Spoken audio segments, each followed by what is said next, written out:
Hoje, na verdade, nós teremos o programa dos Jotas. Eu estou recebendo aqui hoje o meu grande amigo, esse artista, esse multiartista, né? O Jota Peron. Jota Peron, prazer enorme recebê-lo aqui nos estúdios da AN Comunicação. Olá, J. Mello, olá, os telespectadores. É sempre um prazer atender um pedido seu. E é uma honra para a gente recebê-lo aqui, tá? Eu vou só ler um pedacinho da biografia dele, porque senão dá meia hora de programa aqui. É um artista de múltiplos recursos, né? O Jota Peron é ator, vai anotando aí, ator, músico, cantor, compositor, roteirista e diretor cinematográfico. É uma pessoa realmente extremamente talentosa. E, logicamente, que a participação dele aqui hoje no programa do Jota vai enriquecer ainda mais o nosso programa. Ele é conhecido como um dos mais notórios imitadores do Raul Seixas. Até eu posso pedir uma palhinha para você no começo do programa? Pode pedir, então, sim. Por favor. Vamos lá. Vamos lá. Porque... No último show eu falei que não cantava mais Raul, mas um pedido do J. Mello... Inclusive, eu ouvi e assisti a sua fala. E é uma honra tê-lo aqui hoje, quebrando essa sequência e voltando, então, a dar vida a essa voz e a esse talento extraordinário que foi o grande poeta, né? O Raul Seixas. Vamos lá então, ele cantava assim, ó. Eu não sou besta pra tirar onda de herói, sou vacilado, eu sou cowboy fora da lei. Do Durango Kid só existe no gibi, e quem quiser que fique aqui, entra pra história com vocês. Ou entra pra história, pessoal. Antes de imitar o Raul Seixas, você fez muitos outros trabalhos, inclusive como músico também. Sim. Fala um pouquinho do início da sua vida artística. Eu comecei cantando com o Léo, né? Meu irmão era João Paulo e Léo. Depois nós montamos uma banda que ficou conhecida na região como Banda da Lua, né? E como Banda da Lua fizemos vários bailes, inclusive carnavais, né? Então eu juntei um pouco, eu cantei essa música do Raul porque eu falo de gibi, né? Daqui a pouco a gente vai falar sobre gibi. Isso. E nos bailes de carnaval, porque, como se citou, Jota, eu também sou compositor. Sim. Né? E eu sou ator, cantor, músico, tá? Quer dizer, então as pessoas me perguntam, se você não trabalha? Eu falo assim, não, eu sou artista trabalha. Então, partindo dessa brincadeira, eu gravei um CD de marchinhas e tem uma música que chama A Marcha do Trabalho. Falando em Marcha do Trabalho, eu sei que não é o momento mais oportuno para se falar em trabalho, né? Sim. Mas nós temos aqui Carnaval, Marchinhas do Jota Peron. A maior parte das músicas, ou foi você que produziu e escreveu, ou tem participação, sim, não é isso? São participações, tem uma música que é do pai do maestro Rinaldo, que fez os arranjos, né? O Rinaldo Zamay, lá de Pedreira também. E aí nós produzimos esse CD com músicas inéditas, né? Porque a marchinha de carnaval, todo mundo conhece as tradicionais, né? Mas músicas inéditas, nós quisemos fazer esse lançamento aí. Bem, eu estou aqui mostrando então para os telespectadores e também para os internautas, né? Já que esse programa vai ao ar pela SRTV, pela Amparo TV e também pelo Ponto Shop Web TV. E esse é o CD. Agora eu gostaria então que você mostrasse essa homenagem aos trabalhadores brasileiros. E vou te mostrar que é fácil, quer ver? O refrão é facinho, assim, ó. Eu vou dizer agora, se tem trabalho, tô fora. Eu vou dizer agora, se tem trabalho, o quê? Tô fora. Trabalho cansa, me deixa estressado. Dinheiro é pouco, desespero profundo. Se alguém me pergunta por que não trabalho, eu sou do sindicato dos vagabundos. E o presidente. Que legal. Bem, você como roteirista, sim, você produziu um filme recentemente que foi um estouro, né? E eu quero falar com você sobre ele daqui a pouquinho, porque é uma conversa um pouco mais longa. Sim. Antes eu quero que você fale um pouquinho sobre essa historinha aqui também. Você fez uma história de quadrinhos, sim, né? E isso faz parte da sua vida, porque ela é múltipla realmente, né? Sim. É plural, como é o meu canal no YouTube, plural. Exatamente. Essa história é bacana, Jota, porque assim, eu escrevi uma música no Rio de Janeiro, uma música chamada Arara. E aí eu falei assim, poxa, como é que eu vou lançar uma música, um single, né? Não se usa mais. Aí eu lembrei de Elvis Presley. Eu falei assim, Elvis, ele fazia um filme e lançava uma música no filme. Então eu escrevi o roteiro de um filme, que são Os Ovos da Arara Dourada. Como faltou recursos para a gente gravar o filme na época, um amigo, Dom André, um amigo da escola, eu passei o roteiro para ele e ele fez os desenhos, então nós fizemos aí essa revistinha, Os Ovos da Arara Dourada. Afinal, Durango Kid só existe no gibi, né? E a gente fala assim, produzir um filme, produzir um livro, produzir um CD, produzir um espetáculo e tal. O caso do filme, especificamente, Sim. fica muito caro hoje você fazer um longa?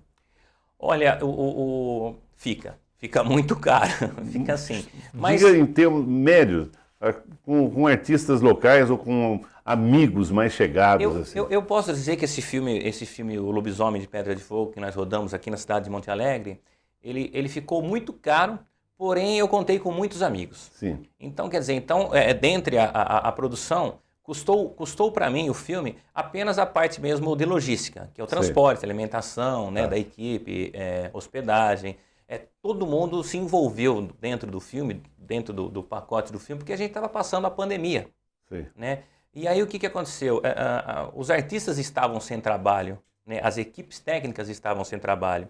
Então nós conseguimos ali reunir um grupo de pessoas e fizemos por amor à arte mesmo. E o filme, graças a Deus, recebeu aí boas críticas e foi exibido inclusive em Nova York. Então, fala para mim. Eu lembro que naquela ocasião eu estava trabalhando numa emissora de rádio ainda e eu o convidei para participar do nosso programa. Você falou, Melo, assim que eu chegar dos Estados Unidos, estarei lá. Uhum. Depois acabou que eu não continuei nessa emissora e estamos aqui hoje. Eu falei, eu vou levar o J. Peron lá para conversar sobre isso também. Uhum. Como é que foi essa experiência? Como que você foi recebido lá? Como que houve essa indicação? Você tem parceiros que já são cineastas? Como é que acontece esse trabalho seu? Foi assim, foi tudo acontecendo naturalmente, né? Eu dei uma entrevista para alguns jornalistas lá dos Estados Unidos, né? Falei sobre a minha carreira, falei sobre as imitações, falei sobre o filme. E brinquei, falei assim, poxa, eu vou fazer o lançamento em Nova York. E aí um dos jornalistas falou assim, pô, então manda o filme que a gente vai, né? Nós vamos promover alguma coisa aqui. E calhou de dar certo, as imagens estão sendo exibidas aí. Sim. Eles fizeram o primeiro festival lá de cinema, né? Então a gente pode dizer que O Lobisomem de Pedra de Fogo foi o primeiro filme dos notáveis, que é um prêmio que é entregue para todos os brasileiros notáveis no mundo, né? E eu fui agraciado com o prêmio e o filme foi exibido lá. Então, quer dizer, uma alegria muito grande para saber que um trabalho feito, né, sem recursos, feito, né, na raça, no amor e no carinho, foi exibido lá na terra do Tio Sam. E aqui na região você também levou esse seu filme para muitos lugares, muitas cidades, inclusive. Sim, nós rodamos ele na cidade de Monte Alegre, né? Tem algumas cenas que foram feitas em Pedreira. Fizemos a exibição lá em Monte Alegre, na praça, que contou com a praça lotada também. E assim, o projeto é estar levando, né, o cinema para a população. Porque não é a pessoa sair de casa para ir no cinema, é sim o cinema chegar no bairro dela, ela ir lá comer uma pipoca, assistir um filme. Porque o interessante de exibir o filme em Monte Alegre é que as crianças que estavam assistindo falavam assim, olha, é ali, ó, olha, aquilo ali, tá, olha a igreja ali e tal. Então, fica uma coisa... Ele passa a ser também um registro histórico do município, porque daqui a X tempo, por exemplo, quando a gente nem estiver mais por aqui, esse filme continua como registro histórico do que é o município. O cinema nada mais é do que a imortalização, né, de uma obra. Então, é isso mesmo, a gente passa, mas a obra fica, né? Então... O roteiro, o conteúdo desse filme todo foi você que desenvolveu. Foi uma história interessante o roteiro. Eu fui convidado para participar de um filme. Chegou no dia da minha participação, ninguém me respondia. Eu fiquei sem saber se eu participaria como ator ou não. E aí eu falei assim, por que eu estou esperando alguém me chamar para ser ator se eu posso eu mesmo fazer o meu filme? Então, em uma noite, né? Eu digo 2 dias, mas foi num dia e numa madrugada, eu escrevi o roteiro. Aí chamei um bando de malucos, até no teaser do filme o padre fala, é um bando de malucos que estão dando ouvido para um louco. E saiu o Lobisomem de Pedra de Fogo. Ô, J. Peron, você jogou futebol, joga futebol, gosta de futebol. Eu estou falando isso em função de que você também foi o roteirista de um evento muito interessante que é o Paixão Nacional Futebol no Interior. Conta um pouquinho sobre esse trabalho e diz para mim, para os nossos telespectadores e também para os internautas, se você foi também jogador de futebol. Eu costumo dizer que atrás do gol que eu ficava não passava uma bola. Na verdade, eu era goleiro aqui eu estudei no liceu, e era goleiro da minha equipe, o nosso time sempre ganhava, não porque eu era um bom goleiro, porque o melhor jogador era eu que escolhia, eu ganhava no Paroímpa. Não, eu não joguei futebol, não é minha área, mas tem um jogador de futebol da cidade lá de Pedreira, né, que eu sou pedreirense, e ele chegou a jogar inclusive na seleção brasileira. E Paixão Nacional, o futebol no interior, é uma homenagem que a gente fez ao Oswaldo Cunha. Ele começou jogando lá no Santa Sofia, na cidade de Pedreira. Depois ele foi jogar no São Paulo, ele jogou no Corinthians e chegou até a seleção brasileira. Então, eu juntamente com o Júnior Grit, meu amigo, meu parceiro, eu falei assim, vamos contar a história do Oswaldo Cunha. A gente conta a história do seu pai, que também foi árbitro aqui de futebol. E a gente conta a história de mais 3 pessoas. E o negócio foi tomando corpo, nós conseguimos aí juntar várias pessoas ligadas ao futebol de Pedreira para imortalizar também essa história. E você, nesse documentário, você mostra o quê? O Oswaldo Cunha, a gente conta um pouco da história do Oswaldo Cunha, dos derbys que aconteciam lá em Pedreira. O Oswaldo Cunha foi um jogador de Pedreira que quebrou o tabu do Corinthians. O Corinthians não ganhava do Santos. E o Oswaldo Cunha jogava no Corinthians e marcou o Pelé. Ele não deixou o Pelé jogar.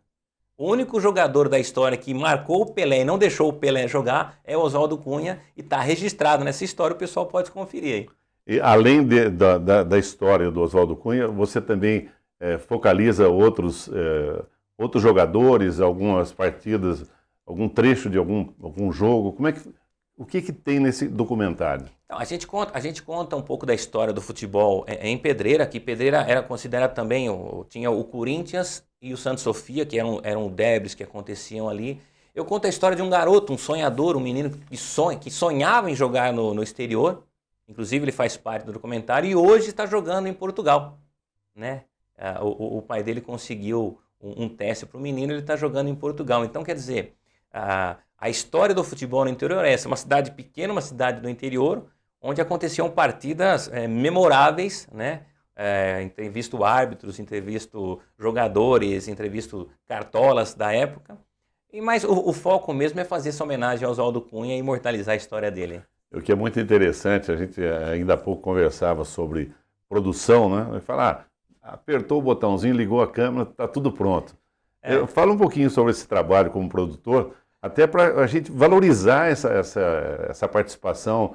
Muita gente, às vezes, nos contratam, né? Fala, você pode apresentar um evento, você pode produzir tal evento, pode produzir uma propaganda, 30 segundos, só 30 segundos. Ele fala, claro que eu faço, eu vivo disso, né? Sim. Então, você quer que eu mande um orçamento para você? Mas você vai cobrar? Né? Dá trabalho ser produtor? Não, o trabalho não dá, né? A gente é tudo até porque também, muita gente fala assim, para você não dá tanto trabalho. Lógico que não dá. Mas e o investimento que aconteceu, não só o investimento na parte financeira, mas de estudos, né? Para você chegar nesse nível de excelência a ponto de as pessoas te procurarem para que você faça a produção de alguma coisa. Na verdade, assim, hoje, né, com todo esse tempo, com toda essa bagagem que a gente vai adquirindo, eu consigo olhar, por exemplo, para uma entrevista e consigo saber, opa, essa parte vai, isso não vai, né? Por estar na frente das câmeras e atrás das câmeras, então você sabe, opa, isso funciona, isso não funciona. E eu costumo dizer o seguinte, hoje está tudo muito fácil, né, Jota? Hoje você pega o celular, você faz um filme, né? Você filma a tela do celular, entra num aplicativo, rapidinho ali, em meia hora você faz um vídeo de 30 segundos e parabéns, legal, publica lá. Quando a gente faz um documentário, e a sua produção sabe aqui, o Amauri, você sabe também, você precisa prender a atenção do espectador durante 1 hora. Né? Como essa entrevista, se não for legal, a pessoa vai desligar. Não, muda. Então o que acontece? Esse tempo, essa produção, é um desgaste mental que a gente tem para saber como conduzir aquele produto para que a pessoa fique realmente interessada nos 50 minutos ali que não saia, né? Então, o maior trabalho é a pré-produção, né? Sim. Porque na hora de gravar tá fácil, liga a câmera e grava, mas e depois a edição? E depois a pós-produção? Então, quer dizer, trabalhoso realmente. Realmente. E no que você ganhou mais dinheiro na vida, J. Peron? Essa era a pergunta surpresa, né? É uma pergunta surpresa. Foi produzindo, foi cantando, foi sendo roteirista, enfim, de todas as suas atividades. O que te deixou realmente uma pessoa milionária? ainda nada. Milionária ainda nada. Não, eu acho que assim, Jota, eu acho que tudo na vida da gente vai sendo um aprendizado. Eu não posso reclamar que não ganhei dinheiro fazendo o que eu fiz, mas também não posso dizer que eu consegui chegar num estágio que eu falo assim, tô tranquilo. Uhum. Então, eu acho que os prazeres das coisas que eu fui realizando compensam qualquer dinheiro que eu deixe de ganhar. E isso nos torna também milionários, claro, né? Claro. Milionários de felicidade, de alegria, de amigos. Eu posso dizer, na fase que eu imitei o Raul, foi uma fase maravilhosa, porque assim, eu pisei nos principais palcos das televisões brasileiras e também viajei por 13 estados fazendo shows. Então, quer dizer, ganhei o dinheiro para fazer as apresentações, gastei. O carro que quebra, a gente viaja, volta para... Nossa, ganhei dinheiro no show, aí quebra o carro, dá tudo pro mecânico. Mas não tem problema, quer dizer, essa alegria eu vou carregar comigo. Então, a gente sempre fala assim, ficou milionário, tá bem de vida.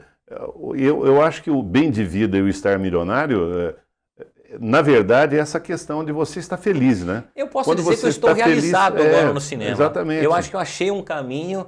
que eu já trabalhei há muitos anos atrás na SRTV, né? Quando era TV Pedreira ainda, eu trabalhava lá na parte de edição, fazendo filmagens, filmei casamento, quer dizer, então, hoje eu consigo ter um outro olhar, uma outra perspectiva disso. Então, assim, eu me sinto feliz de saber que eu posso colaborar com amigos artistas, né? Com colegas de profissão, nos bastidores. Então, isso está me deixando muito feliz. Dá a sua contribuição, que é o seu conhecimento, porque isso não tem dinheiro que pague, né? E também não dá para você aprender fazendo um curso online. Não dá. É viver, a vivência, né? Quer dizer, quando eu falo, às vezes eu falo para as pessoas com relação ao curso de oratória, por exemplo, né? Você pode pegar um e-book e vender esse e-book e o cara compra achando que ele vai aprender a falar lendo um e-book, né? Diferente de você comprar o e-book, adquirir esse e-book e tal, e também ter a oportunidade de conversar com o seu professor que vive dessa profissão.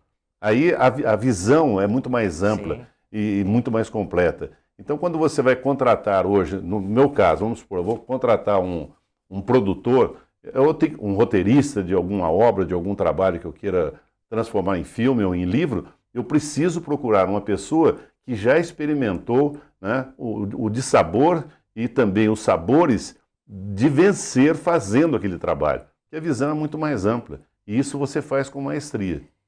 Eu acho que assim, o tempo, né? O tempo é o maior, é o caldeirão que vai nos cozinhando ali, a gente aprende um pouquinho aqui, um pouquinho ali, né?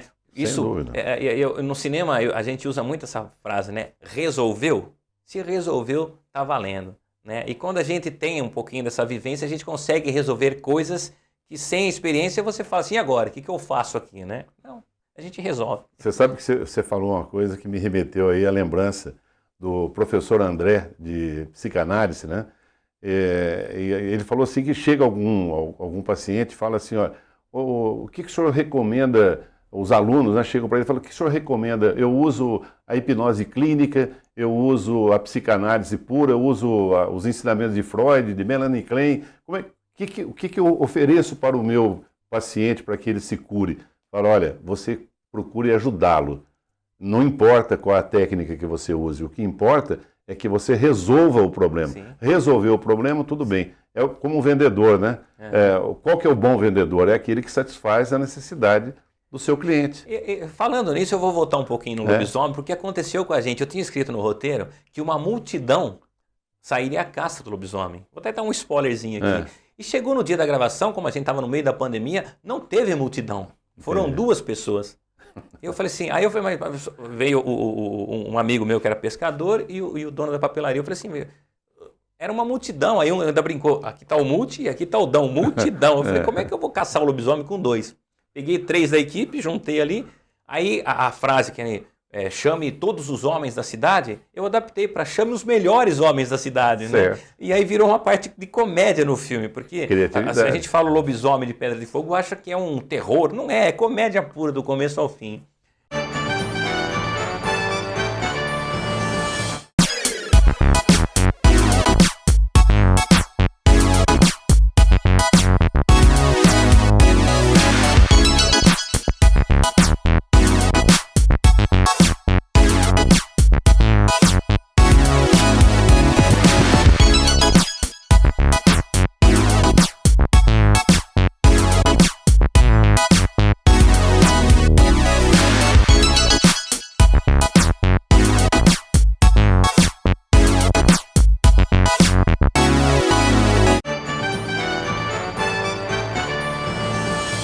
O programa do Jota agora, com o Jota Peron, vai tratar de um assunto muito legal, muito interessante. É uma história também, que é a questão da fotografia, a magia do clique.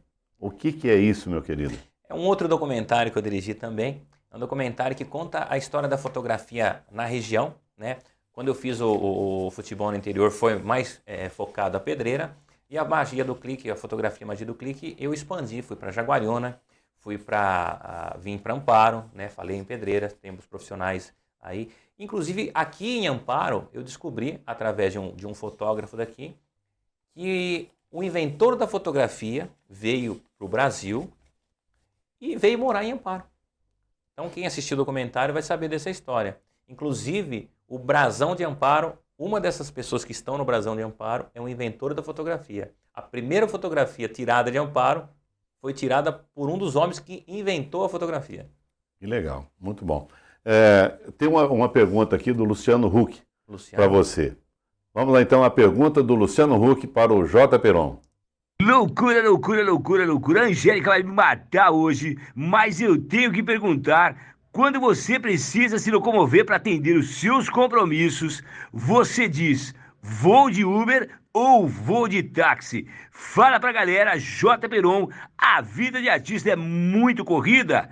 Loucura, loucura. Eu vou de van. Vai de van. Eu vou de van, quer dizer, eu tenho uma van que me acompanha já há muitos anos. Mas se precisar eu vou de Uber, vou de táxi, não tem problema, vou até de a pé. E é muito corrida essa vida que você está levando atualmente, não? Olha, eu posso dizer que está mais tranquila. Está mais tranquila porque assim, a gente perde mais tempo hoje na frente do computador escrevendo, produzindo, do que na batalha. Mas quando vai para o campo também, aí sai de baixo, né? Aí é dias e noites sem dormir aí. Mas faz parte, a gente gosta disso. E tem também uma pergunta aí do Sérgio Chapelin, voz do nosso querido Nelsinho Serra, que mandou um abração para você também. Gente finíssima, gosto demais. Hoje o programa do Jota Melo, vai trazer para todos as histórias do Jota Peron. São histórias de Jotas. Hoje, de Jota Peron. Me diga, Jota Peron, você, quando caracterizado, é considerado um dos maiores sósias e intérpretes do genial cantor e compositor Raul Seixas. Fale para nós sobre essa experiência. Nelsinho é gente boa demais. Gente boa, né? Gente fina. O Raul aconteceu na minha vida por um acaso. Eu estava tocando numa banda de um cara que imitava o Eros Ramazzotti. E ele quis vender alguns shows e perguntou. Falou assim, olha, eu vou vender o show do Eros Ramazzotti, do Elvis Cover. Eu falei, põe Raul Seixas aí. Ele falou, mas quem que vai fazer o Raul? Eu falei, pode colocar que eu faço. Ele achou que eu estava brincando e colocou. E o contratante falou que queria o Raul. E aí eu tive que montar o show e comecei a imitar o Raul numa brincadeira. O pessoal gostou, falei, vou levar a sério que eu acho que esse é o caminho. Vai dar certo, né? E deu.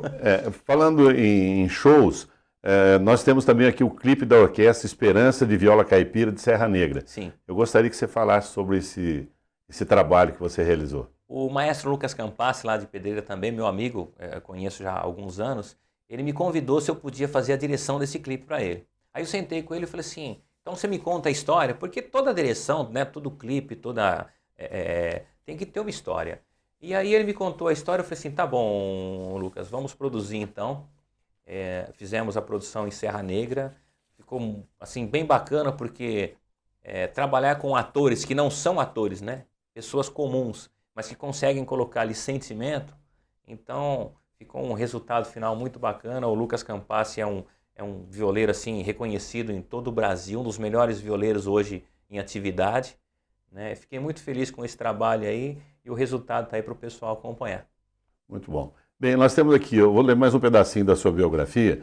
Em 1998, você trabalhou como editor do filme independente Um Trapinha na Mina Encantada, do comediante Carlos Dias, lá de Campinas.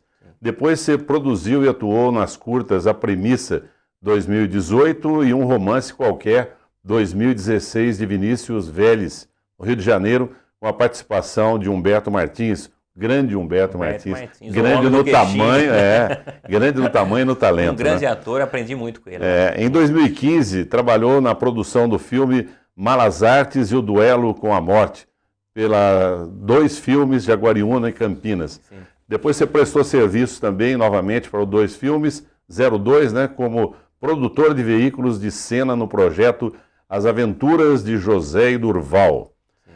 Você foi assistente de direção e responsável pela edição e trilha sonora do especial de Natal A Gata Borralheira, obra de Hans Christian Andersen, adaptação de Alexandre Cruz, da Companhia Lázara de Teatro de Amparo.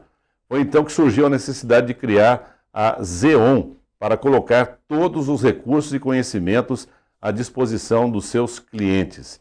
Em março de 2022, a Zeon lança o seu primeiro documentário intitulado Aparecida, o Caminho da Fé, que mostra a peregrinação de um grupo de romeiros partindo de Águas de Lindóia, Águas da Prata, com destino à cidade histórica de Aparecida do Norte. Com o documentário, a Zeon sobe para o nível 1 na Ancine como produtora brasileira independente. E eu achei muito legal também esse outro trabalho que você fez em 2022, né? Que recebeu o convite do Daniel, o Rosinha, da dupla Rosa e Rosinha, para dirigir a série de TV Família dos Coisado. Foi um sucesso grande, né? Foi ao ar pela TV Alterosa, SBT Minas Gerais e pela TV Nordestina. Bem, todo esse trabalho que, graças a Deus, todos repercutiram bem, com nível de excelência, né? Isso eu acho que é importante. Eu quero que você fale um pouquinho sobre cada coisa, mas nós temos 2 minutinhos de programa para você narrar um pouquinho dessa sua vivência, né? Dessa multiplicidade, desse talento extraordinário, dessa pluralidade na sua atuação. Eu costumo dizer o seguinte, como ator, como artista, né? Vou usar o termo artista. Como artista, a gente tem que se reinventar. Então, a cada passo que a gente ia dando, que deu certo até aqui não deu mais, tem que se reinventar. Então, foi assim com o João Paulo e Léo, depois nós montamos a Banda da Lua, depois a Banda da Lua virou os da Lua, depois acabou o ciclo também. Aí eu fui trabalhar como produtor num estúdio em São Paulo, que foi aí que eu recebi o nome artístico de J. Peron, do Lucas Robles, que foi um produtor conhecido internacionalmente, ele que me batizou. E aí acabou esse ciclo também, começou o ciclo do Raul, o ciclo do Raul se encerrou, começou agora o ciclo do cinema. Então, assim, é uma reinvenção, o artista ele tem que se reinventar. Estou muito feliz, montei a Zeon, que é Zeon Cine, e agora eu te conto um segredo, né?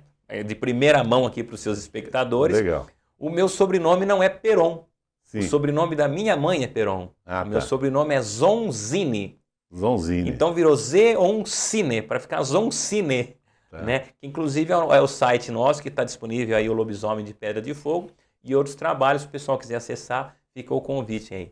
Então, é isso aí, é se reinventar a cada momento. Então fica aí uma dica, né, que eu aprendi com o Raul Seixas. Se não der certo, tente outra vez. Legal. Falando em Tente Outra Vez, vamos encerrar com música? Vamos. Primeiramente, eu quero dizer aqui que é uma honra muito grande tê-lo em nosso programa. Você é uma pessoa extraordinária, super talentosa e que enriquece cada vez mais a cultura regional, nacional e agora internacional também. Então, sempre que estiver por aqui disponível, apareça, que será uma honra entrevistá-lo. Vamos lá então, obrigado, agradeço aí de coração. Vamos terminar com o Vamos Raul terminar então, com né? música. Deixa. Não diga que a canção está perdida. Tenha fé em Deus, tenha fé na vida. Tente outra vez. E Tente de novo, e de novo, e de novo.